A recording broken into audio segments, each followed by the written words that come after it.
people, say, that I've worked with, they put themselves to the bottom of the pile when it comes to their own emotional, physical, mental health. Everything else comes first. Work, other people, not being able to say no to things, not having any boundaries. Just creates like a lot. They just through doing that generate a lot of stress themselves. Like I said, just seem to put themselves to the bottom of the pile. My ethos is very much like, you are the asset, protect the asset.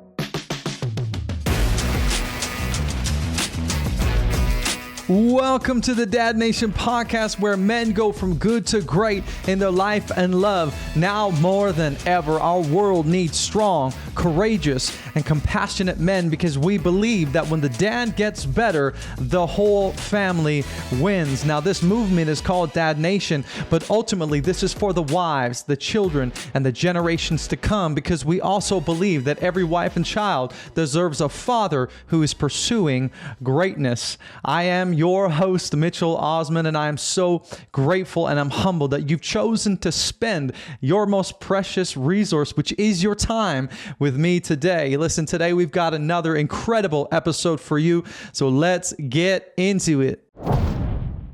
All right, well, welcome to the Dad Nation podcast. Andrew Shaw, so glad you're here. And before we jump into the show, I want to read a little bit of your bio just so that our listeners can get an understanding of who you are and what you've done and what you've been doing. So here's, for those of you guys who are listening, here's a little bit about Andrew.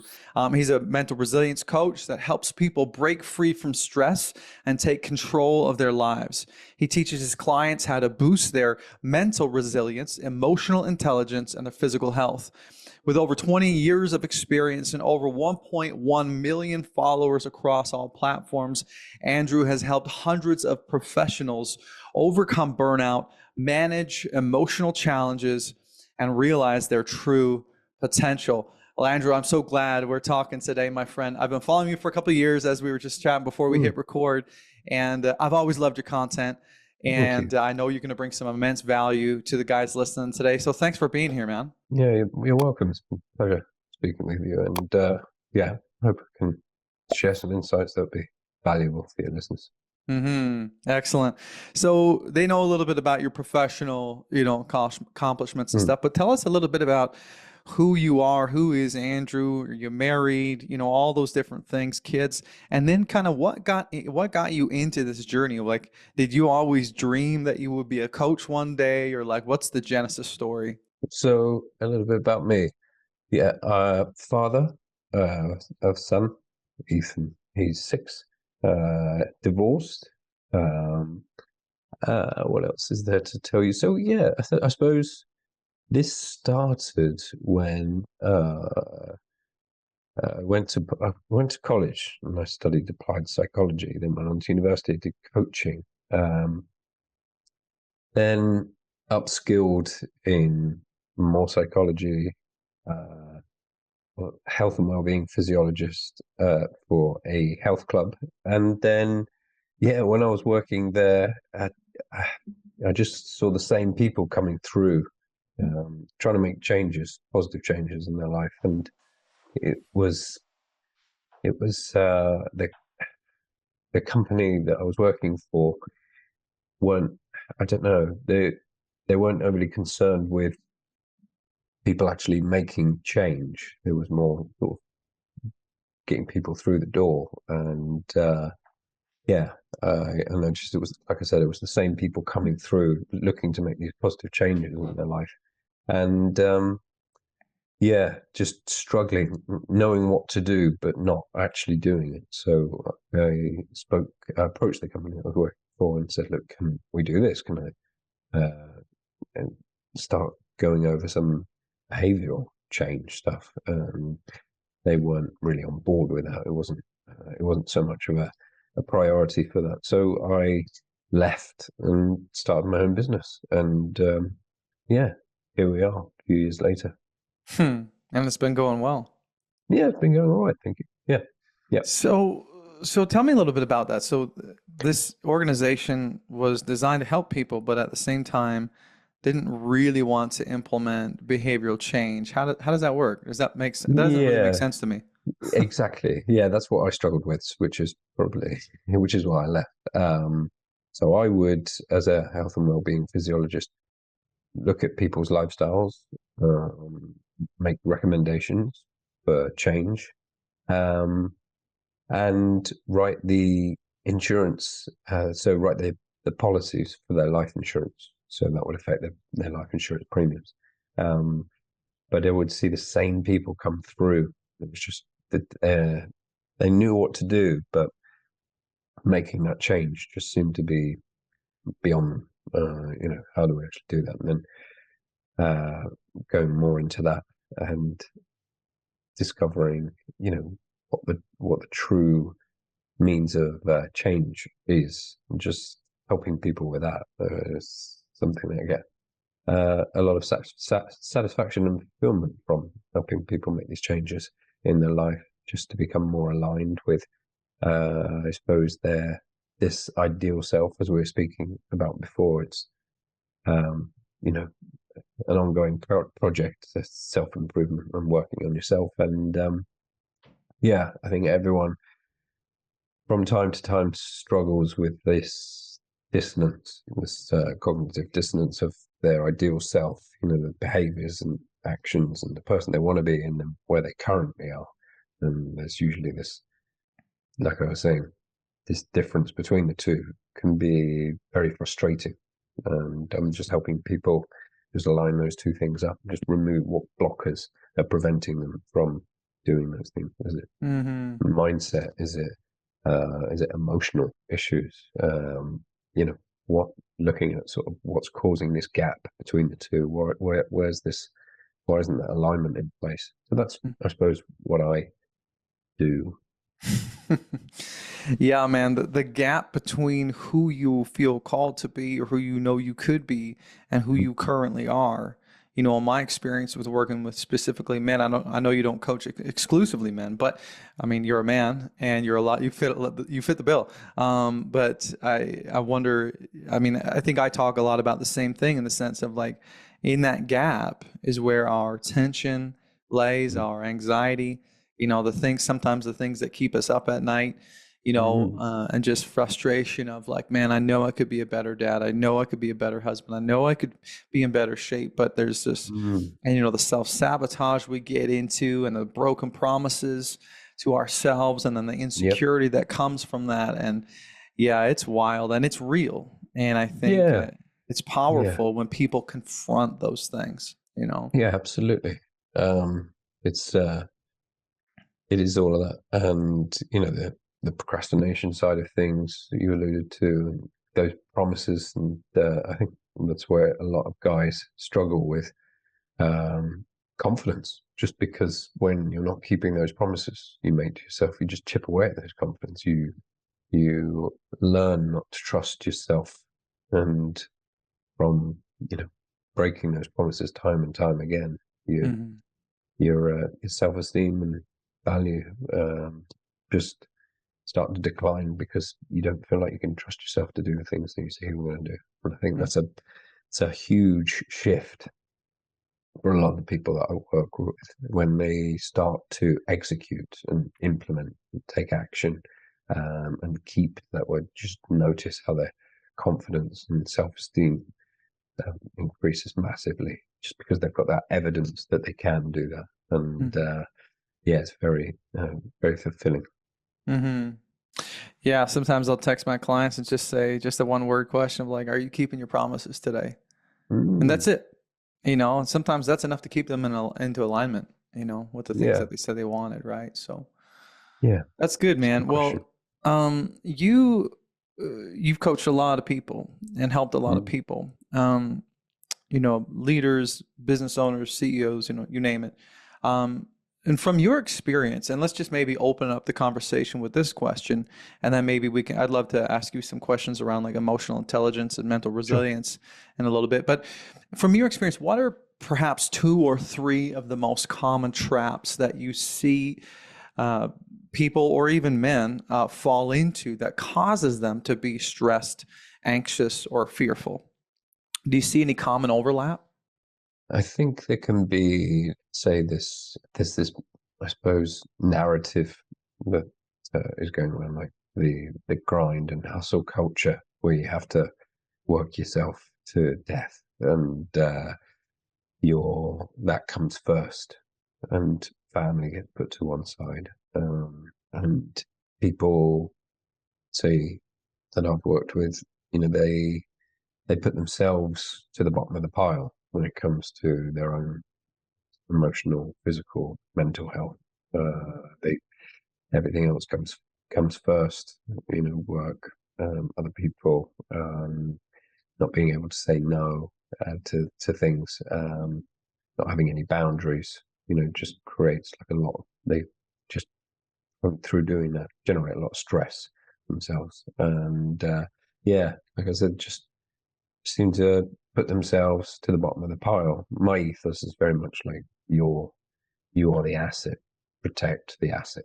So put yourself first. Work on that.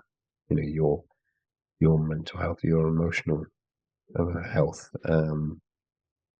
Put those things first, because you're not going to be able to help anyone else unless you're in a good position. It's like the air stewards creed, in the where they say, fix your own face mask before you help other people. Like, yeah, I get that. So just ensuring that they're, putting themselves first. Ultimately, it sounds, I suppose, most people can see that as quite selfish, but I'm just like, it's the least selfish thing you can do. Looking after yourself, improving yourself. All my success has come through, I'd say, self-improvement. Working on myself in that arena. Hey, I promise we're going to get back to this episode, but I just wanted to take a few seconds to tell you about a free marriage course that I'm offering, no charge, and it's called Remodel Your Marriage. And it's a 4-step blueprint to understanding your wife, keeping your cool, and getting the fire back in your marriage. And in this course, we're going to dig into the 4 foundations that every successful couple understands well. And that's number 1, how to love each other well. Number 2, how to feel and how to communicate how you feel, how to communicate through conflict. Number 3 is how to fight fair and how to fight well. And then number 4 is how to have fun and to break out of that routine of becoming just really great roommates. And so if you're watching this and maybe you would say that your marriage is feeling a little stale, maybe needs a little remodeling or refreshing, all you need to do is head to dadnationco.com/remodel for that free course for you, my friend. I put a lot of time and energy into it, and I believe that it can help you transform your marriage. I believe in the marriage model. I believe in you and your marriage, my friend. All right, let's get back to the episode. So number 1, I agree with you 100%. But that sounds a little countercultural, right? Like, why not? Why shouldn't you put your kids first? If you're married, why shouldn't you put your wife first? I mean, isn't that the point? As men, like there's honor and falling on the sword, being a martyr for your family and, all that stuff. So what would you say to somebody who has that kind of mentality? Well, I'd say like the ego derives a lot of emotional juice from being the victim and the martyr. That's usually the case. People don't see that, but there is, just squeezes all the juice of being a martyr, and I think that ego side of things causes a lot of people problems, because I think there's the common term like happy wife, happy life. For me, it's the other way around: happy life, happy wife. So if you've got that in place, if you're content with what you're doing, you'll find that the people around you are happier and nurtured. I love that. Yeah. Thought about that the other week. Fixed it. So yeah, I think people too much onus on changing the external. They're trying to make something outside of their control within their control. So you changing someone. So oh, I need to make them happy, which is beyond you. We're all responsible for our own happiness. And when we focus on that, everyone around you benefits, as opposed to you trying to change someone else, which is Mm. outside of your control and just adds to that frustration and mental agitation. Yeah, because you'll never be able to control another person. Um, Absolutely. yeah, yeah. Yeah.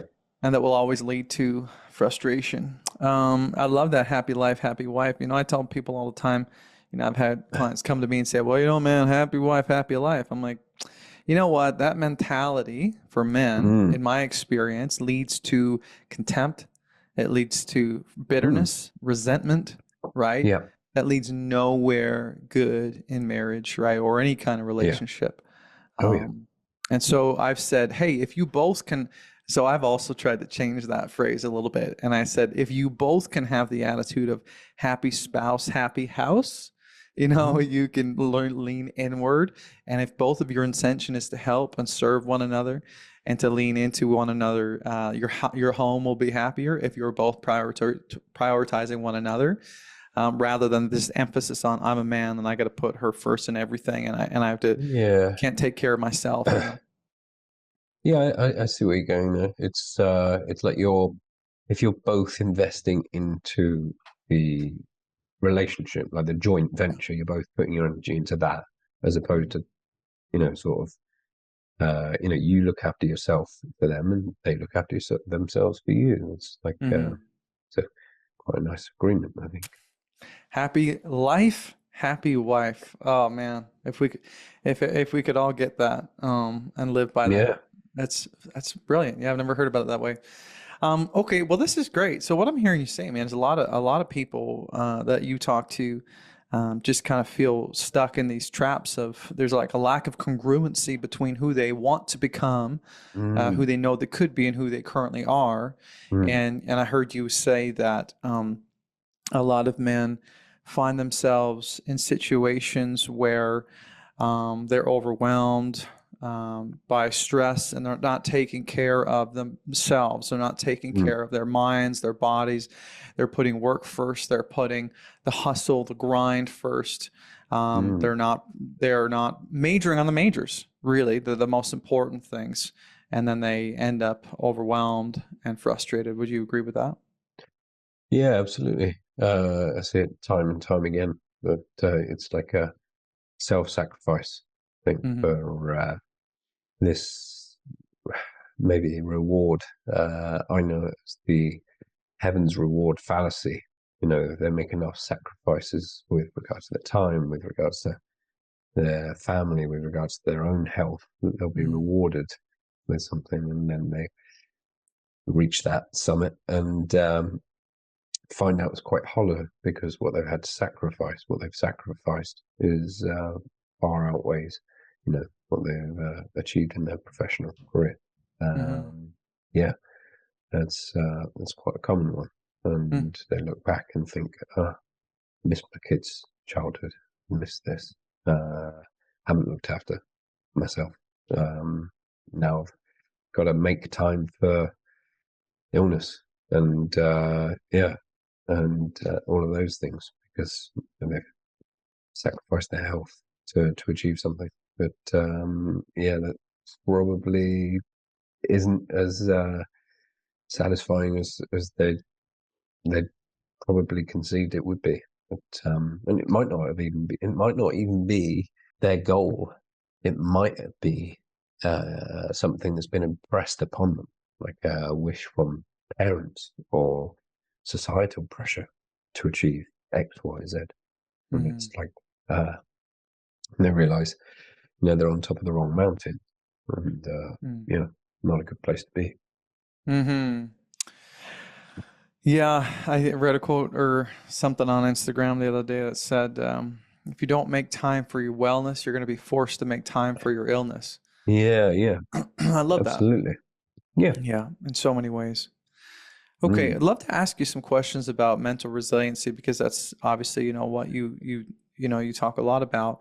Sure. And watching and sort of taking in your content over the years, And I know a little bit about you that you love to climb mountains and Mm. do hard things, Mm. but you kind of seem to have this philosophy of like, embrace the hard, like to be resilient, face the tough things, do hard things. And so I guess my question to you, or for anyone that might be listening, they might say, well, shouldn't life be easy? Like, isn't that the dream? Like, don't worry, be happy kind of thing, right? And so why is that? Why would you and myself, because I also believe I'm in alignment with you, why is it so important to do hard things and to face it head on like that versus just ignoring and being more happy? Mm. Well, here's the thing. Like, he's a very, I suppose, um, uh, eh, well, to quantify what it is. This is what I'm writing a book on about at the moment. And yes, it's like, is the happiness that you're actually think is happiness? Is that actual happiness, or is it just like a immediate gratification thing? Is it just like a fleeting sensation feeling, as opposed to contentment or fulfillment? Doing something that's in line with your values. Um, but yeah, would you mind repeating the question again? Yeah, for sure. Why is mental resiliency Okay. so important for us? Right? Why is it important to face hard things? You talk a lot about that, Yeah, right? Instead of just yeah, just being easy, because isn't that the life dream? yeah. So here's the thing: when we are constantly in that, let's say, easy comfort zone, um, after a little while, you begin to realize it's not all that comfortable, because that comfort zone uh, determines and I suppose to an extent will start to encroach on you, and that's where the the discomfort of staying in your comfort zone comes from. So when you're always doing things based on what's comfortable, I think that comfort zone starts to shrink, and you become, as you capitulate to, let's say, the scary, let's say, those the emotions and worries about doing things that are hard, you then your world just becomes smaller and smaller, and that comfort zone just starts to get smaller and smaller and becomes more and more uncomfortable. But when you step outside of that comfort zone, that comfort zone expands to envelop you. So you're actually making sort of you're increasing that comfort zone by making Mm. yourself uncomfortable. I think with mental resilience, you doing those hard things, you get the reward after. You get the resilience after you do those hard things, not before. And it's always the most challenging, and it's overcoming those fears that will give you the biggest reward. It could be a really challenging thing. It could be something that's incredibly hard, but from you doing that, you increase your self-esteem, confidence exponentially from knowing that you've achieved that. You've climbed that mountain. You've built that business. You've left that toxic relationship. You've done those, the sort of the things that are incredibly hard. And I suppose, the emotional toll is the thing that a lot of people don't look at. It's like that, dealing with the emotion around those things, that the stresses and all of those things, and being able to handle that and still take the correct action whilst we're experiencing difficulty and stress, and emotion will defer a lot of people from taking action on things. It's just sometimes just too overwhelming, too scary, or they think they shouldn't experience it. It's like anxiety. It's now uh, there's medication for an emotion, People are getting medication for an emotion, and you're just like, well, anxiety is prompting you to do something. It's there for a reason. It's for me, it's your mind going forward into the future, imagining a scenario, and then making you feel anxious in the present to push you to take action to avoid that future scenario. And that anxiety is just prompting you to take action, which is why action is always the best cure for anxiety. But the task, whatever it may be that you've got to do, people they don't do it because it's too scary or they don't know how to handle it. So that just sort of the fear around it stops them, and that can come from all sorts of things. It can come from conditioning throughout your life. It can come from these, let's say, inbuilt, inbuilt fears that we have from living in tribes for eons and eons, where you putting yourself out there on social media, you might get judged and you might get ostracized from the tribe, and that was tantamount to death.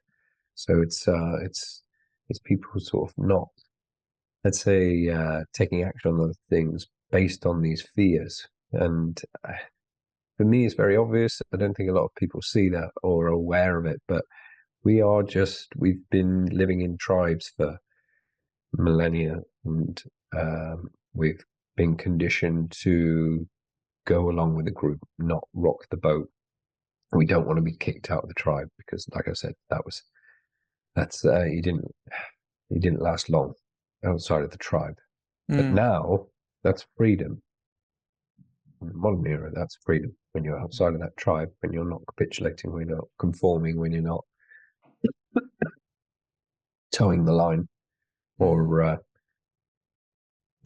just following the person in front, ambling your way to the cliff edge is, for me, that's freedom. When you learn to break free of that and just see that it's all right. You don't have to. These fears are there and very natural, just from how we've evolved. But it doesn't mean they get to control your behavior. There's the emotion, and then there's the behavior. Two separate things. And I see it a lot when people react to something. They're like, "Oh, well, they made me angry." Well, there's the emotion, and then there's behavior. You have the choice. They're two separate things. One doesn't necessarily mean you.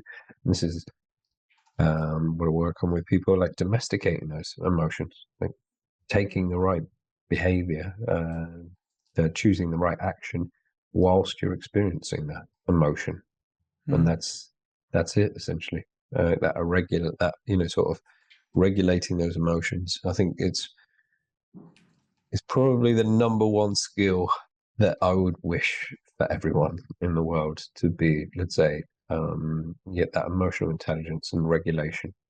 If you can master that, because that only stops people from realizing their potential when they can't do something because it's because they can't sit with stress, they can't sit with boredom, they can't sit with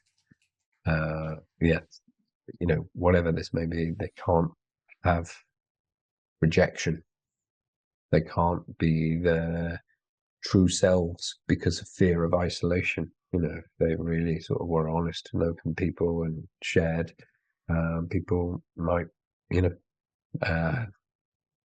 not like that. But so there's all these fears, like inbuilt fears, that stop people from really living a fulfilled life. And once you understand that and you're willing to face those fears, I think there's on the other side, it's pretty good. Hey, we're going to get back to the episode, but while I have you here, I wanted to ask you, would you consider helping a brother who's struggling in his life right now? Maybe it's a guy searching the internet to help save his marriage, his health, or his family. Maybe it's a man that's just behind you on this journey. And we know, statistically speaking, There are thousands of men doing this, and we know that there are probably men in your social circles that are struggling with some of these very same things. If you'd be willing to help, this is how you can help, and I promise it'll take less than 60 seconds. If you've gotten any value from this podcast so far, would you be willing to give us an honest review and subscribe to our channel, whatever channel you're listening on? If you want to take this to the next level, would you consider sending this link to a friend of yours who you know would benefit from listening to this show? Now, why would you do that? Because the more men that hear this content, the more marriages we can save, the more fathers we can help step up, and the more lives that we can change forever. This isn't just for the men. This is for the wives, the children, and the generations to come. So I want to say thank you so much for doing your part to help other men find the support that they need. Now let's get back to it. Yeah, for sure. Yeah, I mean, you just said a lot, which was all fantastic stuff. And I think even if we could just extract the last 5 minutes, that could be a podcast episode in itself. Okay. For sure, because what you're talking about here is how we've been wired since the beginning of time, and you just basically unpacked how we were then versus how we are now and why we find it so difficult. And what I've heard you say is that mental resiliency is important, because if you don't face things, the hard things, do the hard things to push yourself, your world shrinks, right? And what you become comfortable with shrinks, and your contentment shrinks, and then you kind of get stuck in the cycle. Is that right? Yeah, absolutely. Yeah, you're, like I said, that comfort zone gets smaller and smaller, and that someone coined it as like the fear tiger, and it's just like it starts off with this young cub, and then with your actions, when you defer or you don't do something, you feed it, and then you keep on feeding it. Every time you don't do something, then it's all of a sudden it's growing and growing before it's this like full-grown beast that's determining your every action and behavior. And now you're a slave to those emotions, that fear tiger. And I love that. That's the thing. Yeah, I can't remember who said it. Well, what I say to a lot of people, is action alleviates anxiety, right? I mean, that absolutely. is it. And if you're listening to the show today and you struggle with anxiety, remember that action alleviates anxiety. So if you're feeling anxious, where can you take action to gain control back? Take food from the tiger, Yeah, don't feed it. Feed yourself. But yeah, it's I like that how you put it there. It is just the single best thing for that anxiety is to take action, and it is hard at times. It should be hard. That's the point of it. Everyone's like, oh, it should be easy, and I think society's just generated this mentality where it's okay not to do it because it's tough or it's hard, and it's just there's so much pleasure on demand, like immediate gratification at the click of a button. It's just skewed, just made us very unresilient, and it's weakened us for it, because we don't have to do discomfort anymore. We don't have to do the hard stuff. But that's why I think a lot of people are struggling, just because they aren't taking that action. Like you said, it's not, the anxiety's there, but there's no action. So the anxiety just keeps on growing. And until you take that action on that scary thing, that's it. And it's not, I think another problem is that people deem, let's say people like myself or other people that are taking action, doing these things, as fearless. It's not that at all. It's just like I do it with the fear, if that makes sense. Absolutely. I'm able to sit with that discomfort, and that's the I suppose my the ability that I would want for the people that I work, for everyone, really. If you are able to sit with that discomfort, if you are able to be bored and do that work, boredom's easily one to tackle. Just be bored. Just sit with the boredom. Just go, oh, okay, why am I worried about this? What's making me bored here? Why is this not okay? And just challenge that. So I used to suffer with this years ago. It's like, oh, I'm boring. And I was just like, how about I just learn to sit with that boredom? How about I just sit there and just say, okay, what is making me bored here? Why am I worried about experiencing this? And it's people won't go. I don't think many people are willing to go to that and put themselves in that discomfort. It's just like it's like an entity. These feelings and emotions. They're just like they can't confront them because they're so overwhelming. But once we do, we remove all the power from them, Yeah. and that fear goes away. You just say, "Oh, okay, it's nothing." It's just like smoke and mirrors. You just like, "Oh, okay, I can do this." But yeah, it's not about being fearless. It's about learning to do it with that fear.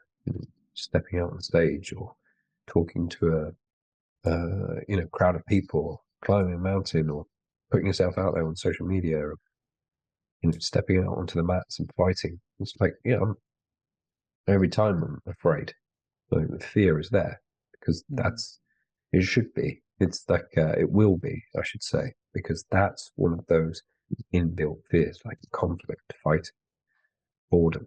Our mind hates boredom. Fear of judgment, fear of failure, all of those things.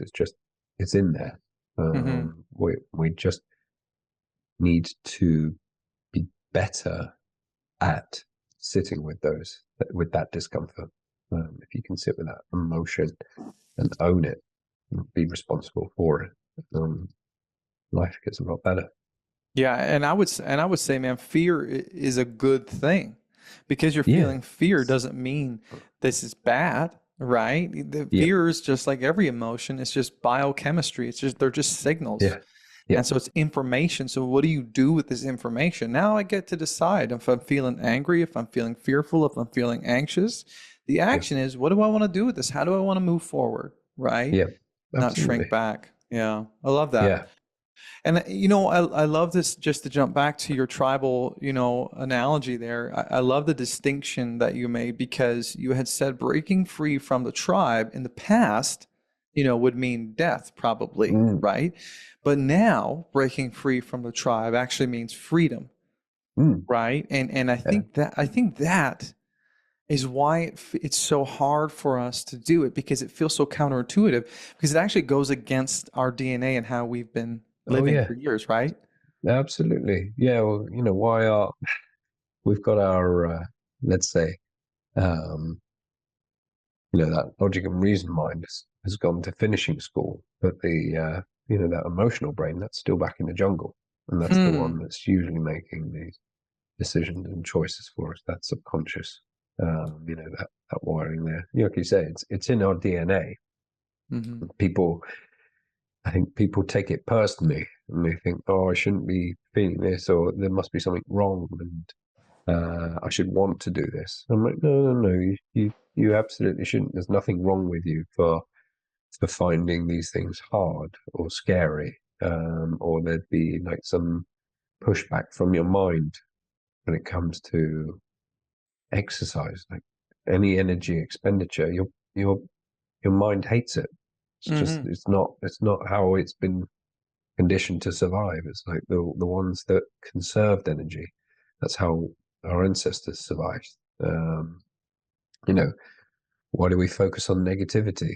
Because that's again another wiring.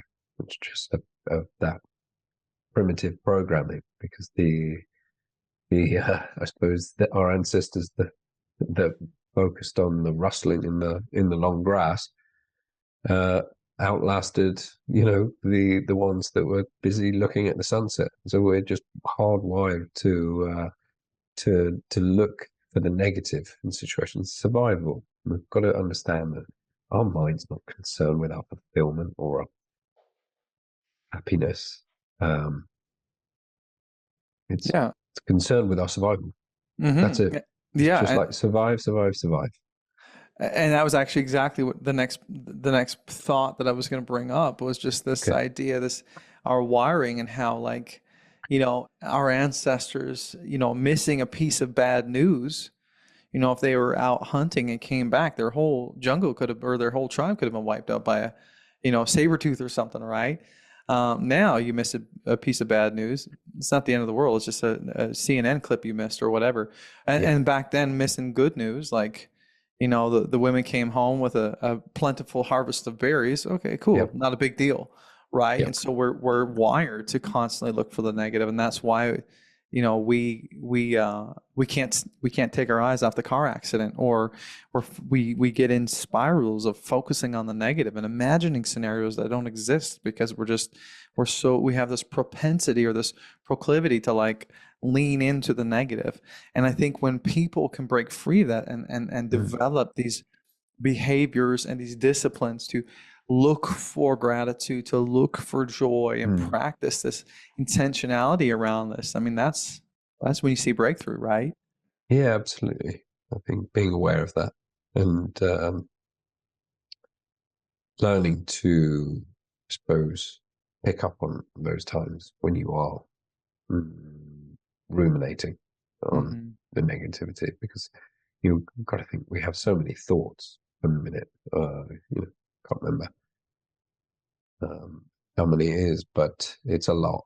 And if we get into the habit of continually focusing on those negative thoughts, we just train ourselves to be better at becoming more negative. We're just like practice, practice, practice, and you're sort of wiring yourself even further to the negative, and learning how to undo that, to notice thought, to detach, and I would say diffuse from these thoughts that can get us caught up in this imagined scenarios in the future when we experience a lot of suffering when we get Hmm. caught up in those imagined scenarios. Hmm.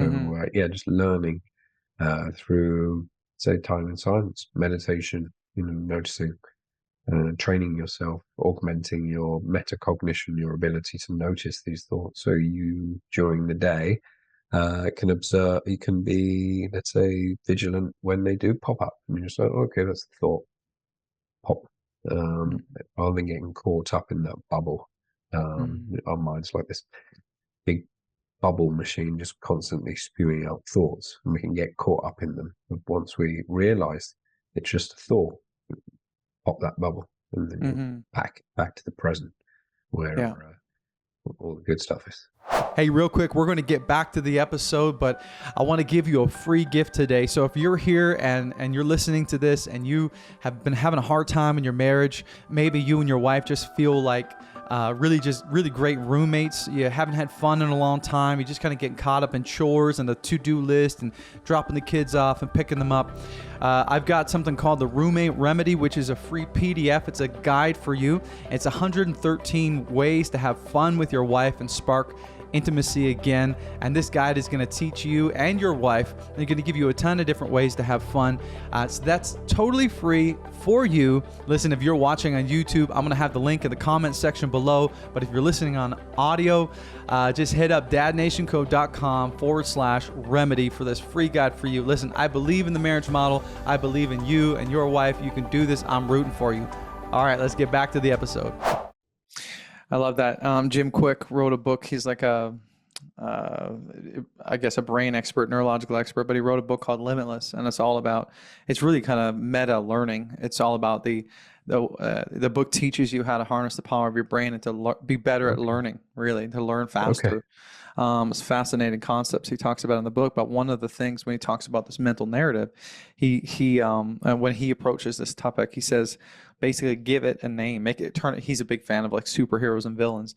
So he's like, I want you to give that mental chatter, give them a villain character, give them a voice, and make them weak and make them sneery and someone that you can easily Yeah. just dismiss. And so when you hear that voice, picture them being that villain that's weak and whatever, and it has this annoying voice, and you can actually speak to it and say, I don't need to listen to you. And then just sort of characterize it or personify it, if you will, to be able to make it easier to acknowledge, right? Which is interesting. So, Yeah, I see what he's doing there. It's like for for me, one of like a big realization is there's us, and then we have our mind, and our mind's the one that's coming up with all these thoughts. So we are the observer, the observing self, or the person that's looking at those thoughts. So your mind is just doing its thing, trying to help us survive, and what have you. Mm, So just acknowledging that, and just, when these thoughts come up, we can just thank that mind, or if we're having a reoccurring one, label that thought, give it a name, give it a title. Like if it was a movie or a book, what would you call it? And I'm like, oh, okay, here's the bad dad story. Just mm, like I labeled that thought. If it was a reoccurring one, I'd be like, oh, okay, here's the bad dad story. And that just gives you some room, that separate detachment from that. And you're just like, oh, okay, it's that thought coming up. And you mm. stop yourself from getting caught up in it and ruminating and causing yourself some suffering. But yeah, I was just going to go back to your point you were saying about how we're the conditioning, like in the tribe, and um, how we are wired to, let's say, seek pleasure, avoid pain, and that mentality, that I suppose that fundamental, that's the crux of our decision making, let's say. And that used to serve us well back in the day, because pleasure would be, you know, eating, pleasure would be procreating, those things, pain would be death, but, essentially back then. But in the modern era, that works against us now because there is an abundance of pleasure, Mm, and we don't have to look for it or work for it. It's there. So we're swamped, we're overwhelmed by pleasure. We don't have to work for it or gain it or do anything for it. We're not strengthening that part of our mind in order to that gives us the reward when we have worked for something. But yes, it's the modern era has sort of created a very a dangerous environment without like awareness of this stuff. So because there's so much pleasure and it's so easy to avoid pain. Yeah, it's now going the wrong way.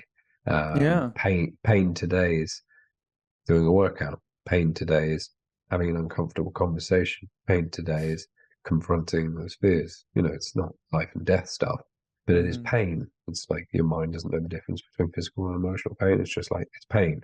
So we're trying to avoid those things. Very easy to do in this day, and seek the pleasurable stuff, which is usually detrimental to our health. So it's that was once serving us, that pleasure pain uh, theory, is now working against us in the modern era.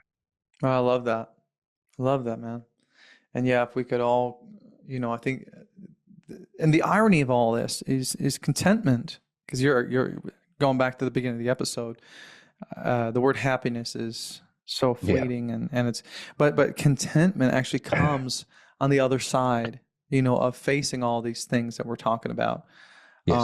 And that's the challenge. In the moment, can you face those challenges? Can you do those things? Because at the end, that's when the contentment that comes. That's when the fulfillment comes. That's when the peace comes, Mm, yeah, which I absolutely. love. And that's the great tension I think that we're really talking about here, and what we have been talking about the whole time. So, Yeah.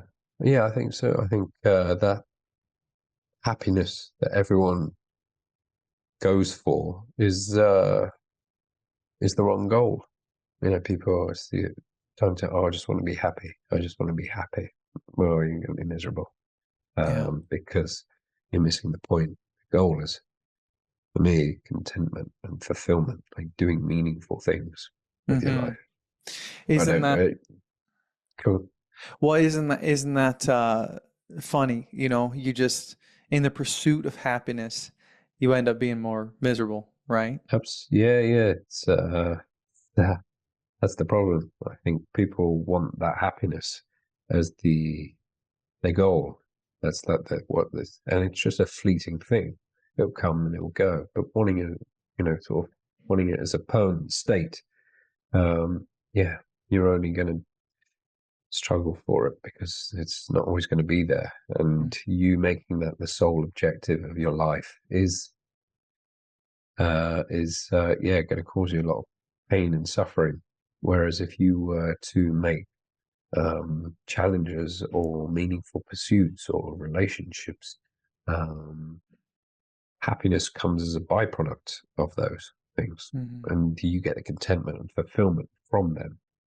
So it's not like a feeling; it's more of a state, just like contentment and peace. And yeah, that's my take on it anyway. I like it. I like it. I just want to be conscious of our time here, Andrew. Sure. So I do have one last question for you. And I ask everybody this question on the Dad Nation podcast. And this question is really it's designed to make you think about, the life that you're living and, the life that you will leave to, your son, right? You said his name is Ethan? Yes. Great.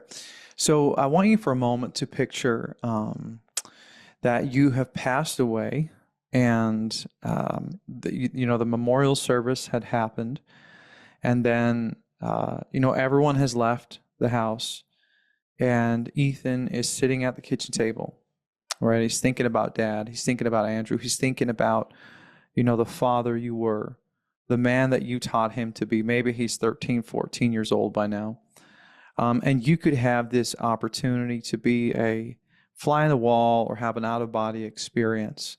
And you can actually overhear, the things Ethan is writing about the dad you were and who you were. Or maybe he's saying them out loud. What would you want him to say about the father you were and how you taught him how to live?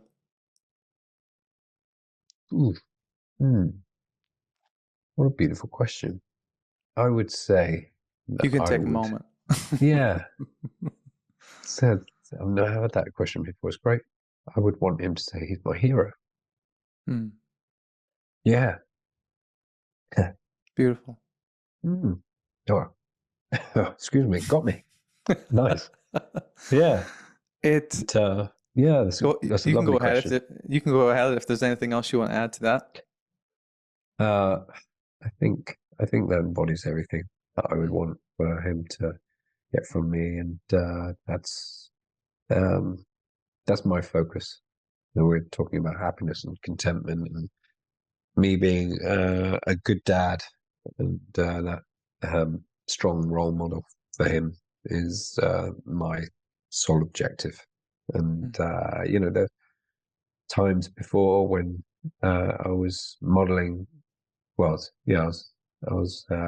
modeling the parenting that was shown to me, and I didn't like that. So that's when I decided to change things. And I wanted a better relationship and to be the dad that I am now.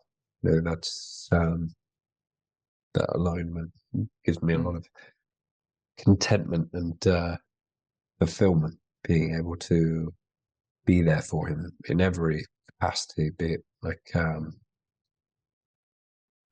helping him manage his emotions, helping him with well, not helping him, but actually encouraging him to struggle with things. Not helping him in these situations. I'm putting in some frustration, not always jumping in and go, "Oh, I'll fix this." He's with whatever it might be. I'm allowing him to deal with that frustration and be that discomfort that a lot of people don't have. And just, I see it a lot.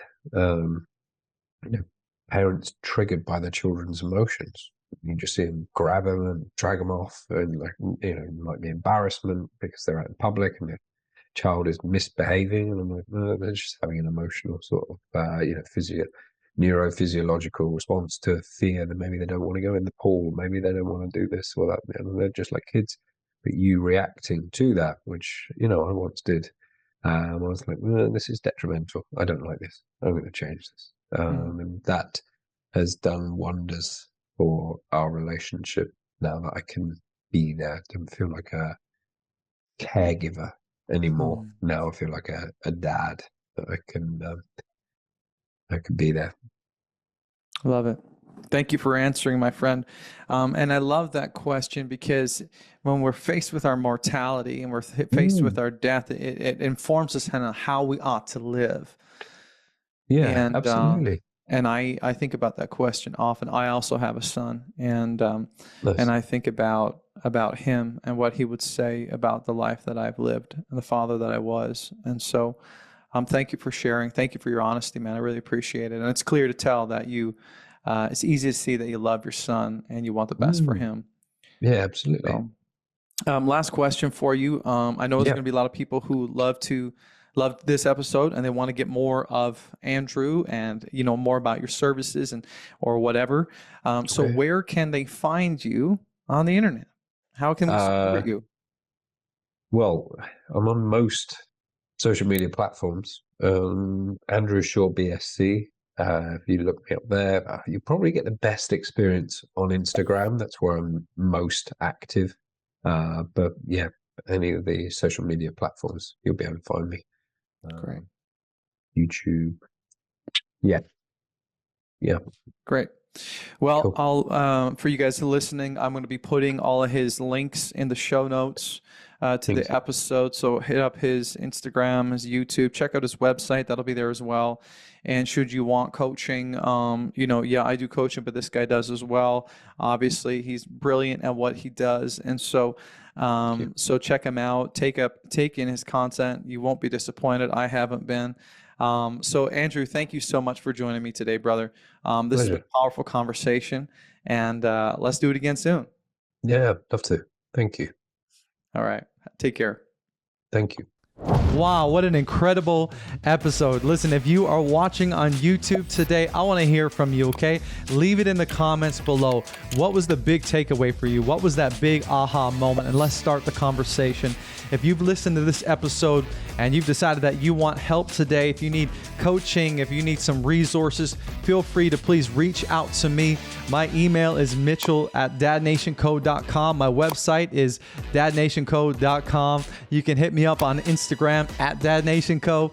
And I've got a ton of resources for you. I'm here to help you, support you in any way I can, and to serve you in a powerful way. So check those links. I'll have them posted below. But other than that, listen, I'm here for you. I'm in your corner. Have an incredible week. We'll catch up soon.